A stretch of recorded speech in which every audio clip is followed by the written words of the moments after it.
The psychology of money chapter 2। दोस्तों, इससे पहले कि हम वीडियो को स्टार्ट करें, आप वीडियो को लाइक और चैनल को सब्सक्राइब करके घंटी का बटन जरूर दबा दीजिएगा, क्योंकि दोस्तों यही हमारे द्वारा किए गए मेहनत का फल होता है। चलिए दोस्तों स्टार्ट करते हैं। लक एंड रिस्क यानी कि भाग्य और जोखिम चैप्टर का नाम है। मैं आप सबको सफल होते देखना चाहता हूँ और मैं चाहता हूँ कि तुम इसे खुद हासिल करो। इसलिए जब तुम दूसरों को और उसके साथ खुद को आंकने लगो, तब ये हमेशा याद रखना कि सफलता हमेशा मेहनत के कारण नहीं मिलती और गरीबी हमेशा आलस के कारण नहीं होती। इसलिए विशेष व्यक्तियों और केस स्टडी पर कम ध्यान दीजिए और व्यापक पैटर्न पर ज़्यादा ध्यान दीजिए। किसी विशेष व्यक्ति के बारे में जानना खतरनाक हो सकता है, क्योंकि ज़्यादातर हम सफल लोगों का एग्जाम्पल लेते हैं, या फिर वो जो बुरी तरह फेल हुए हों, या फिर जो ज़्यादातर खबरों में रहते हैं।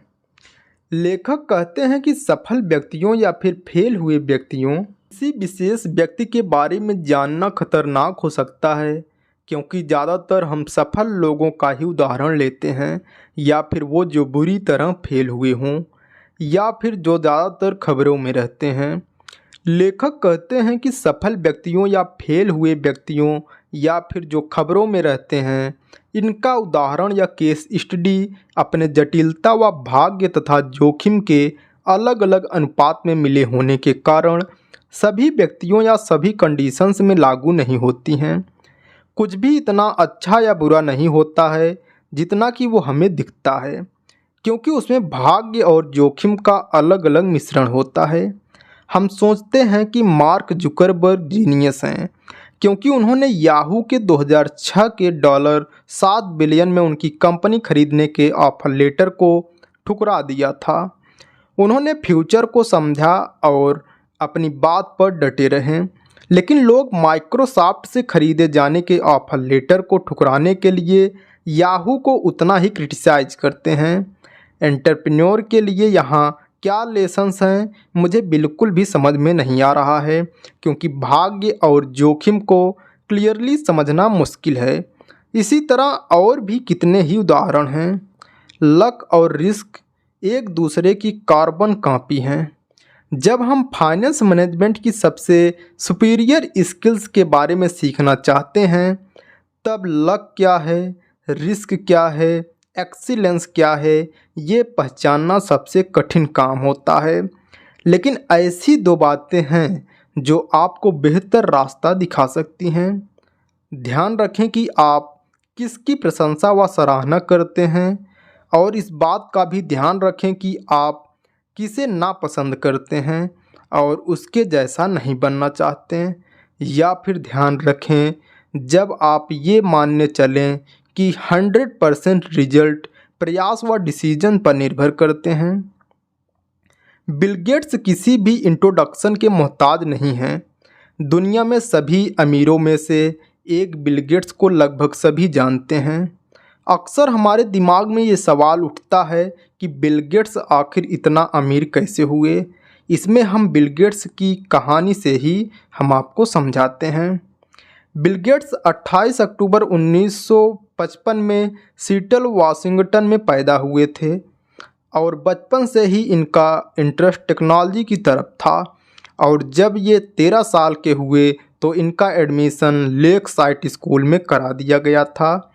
लेक साइड स्कूल पूरे सीटल वाशिंगटन में एक इकलौता स्कूल था जहां पर कंप्यूटर्स थे, जबकि उस समय सीटल वाशिंगटन के बड़े बड़े स्कूल, कॉलेज व बड़ी यूनिवर्सिटीज़ में भी कंप्यूटर्स नहीं थी। लेक साइड स्कूल्स में ही गेट्स की दोस्ती पॉल एलन के साथ हो गई, जो बाद में बिल गेट्स के साथ माइक्रोसॉफ्ट के को फाउंडर बने। शुरुआती दौर में कंप्यूटर्स बच्चों के स्कूल का हिस्सा नहीं हुआ करता था। बिल गेट्स और उनके दोस्त पॉल एलन दोनों ही कंप्यूटर में ज़बरदस्त इंटरेस्ट रखे हुए थे। ये दोनों ही अपना खाली टाइम कंप्यूटर्स के साथ बिताते थे, और धीरे धीरे करके दोनों ही कंप्यूटर्स में एक्सपर्ट होते चले गए। दोनों ही कंप्यूटर्स पर कुछ काम कर रहे थे कि एलन ने फॉर्च्यून मैगजीन उठाई और गेट्स को दिखाते हुए कहा कि 500 फॉर्च्यून्स कंपनी में आना कितनी बड़ी बात होती होगी। इसके जवाब में 13 साल के बिल गेट्स ने कहा कि एक दिन हमारी भी कंपनी होगी, वो भी कंप्यूटर कंपनी, और हमारी भी कंपनी 500 फॉर्च्यून कंपनी में लिस्ट होगी। और आज हम सभी माइक्रोसॉफ्ट की शख्सियत को जानते ही हैं। अब हमारे लिए सोचने वाली बात ये होगी कि जब बिल गेट्स ने ये बात कही तो उस वक्त 13 साल की उम्र की पूरी दुनिया में 303 मिलियन बच्चे थे। अमेरिका में उस वक्त 13 साल वाली उम्र के 18 मिलियन बच्चे थे। वहीं न्यूयॉर्क में 13 साल उम्र वाले 2,70,000 बच्चे थे। और लेक साइड जहाँ पर बिल गेट्स पैदा हुए थे वहाँ उनकी उम्र के 300 बच्चे थे।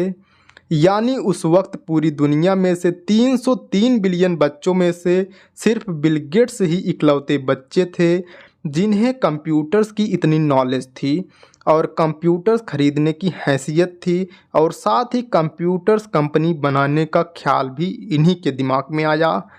बिल गेट्स का मानना था कि अगर उनकी ज़िंदगी में लेक साइट नहीं होता तो शायद ही माइक्रोसॉफ्ट भी नहीं होता। यानी हम ये साफ कह सकते हैं कि बिल गेट्स अगर आज इस मुकाम पर हैं तो कहीं ना कहीं अपने स्ट्रॉन्ग लक की बदौलत हैं। हालांकि इस बात से भी हम मना नहीं कर सकते कि वो बिल्कुल भी हार्ड वर्क नहीं हैं, वो हार्ड वर्क भी हैं, लेकिन उन्हें इस मुकाम पर लाने वाला सिर्फ उनका लक था। अब हम बात करते हैं बिल गेट्स के एक और दोस्त केंट इवांस के बारे में। केंट इवांस से उनकी दोस्ती तब हुई जब वो 8th क्लास में पढ़ते थे। बिल गेट्स, केंट इवांस और एलन, ये तीनों दोस्त बचपन से ही सपना देखते थे कि तीनों मिलकर कंपनी बनाएंगे। यहाँ तक कि वो ये भी डिस्कस किया करते थे कि कौन CEO बनेगा और कौन मैनेजर बनेगा। लेकिन दोस्तों किस्मत का कुछ अलग ही प्लान था। माउंटेनियरिंग करने के दौरान बिल गेट्स के दोस्त केंट इवांस की एक एक्सीडेंट में मृत्यु हो गई। हैरत की बात यह है कि पूरे अमेरिका में माउंटेनियरिंग करने के दौरान सिर्फ 36 लोगों की ही मृत्यु होती थी। वहीं 1 बिलियन में से सिर्फ 1 लोग की मृत्यु होने के चांसेस रहते थे। यहाँ बिल गेट्स के पास लक था, वहीं केंट इवांस के पास रिस्क आया और केंट ने उस रिस्क को फेस किया जो लाखों लोगों में से सिर्फ एक को मिलता है। बिल गेट्स और केंट इवांस दोनों की एनर्जी सेम थी, इनका मैग्नीट्यूड सेम था और दोनों के ख्वाब भी सेम थे, लेकिन इन दोनों का डायरेक्शन अलग हो गए थे। ये सच है कि लक और रिस्क दोनों आपस में भाई बहन हैं, दोनों ही एक जैसे ही होते हैं। अगर आपको यकीन करना है तो दोनों पर यकीन करना होगा। लक और रिस्क ये दोनों फैक्टर हमारे लाइफ का इम्पॉर्टेंट हिस्सा हैं। कभी हमारा लक हमारे साथ रहता है तो कभी हम रिस्क में रहते हैं, लेकिन हमारे लिए दोनों को मेजर करना व एक्सेप्ट करना मुश्किल होता है। लेखक कहते हैं कि अगर हम किसी सफल व अमीर व्यक्ति को देखें तो बिल्कुल भी ये अंदाज़ा नहीं लगाना चाहिए कि इसके पीछे कड़ी मेहनत है, क्योंकि हो सकता है उसकी किस्मत के कारण वो अमीर बना हो।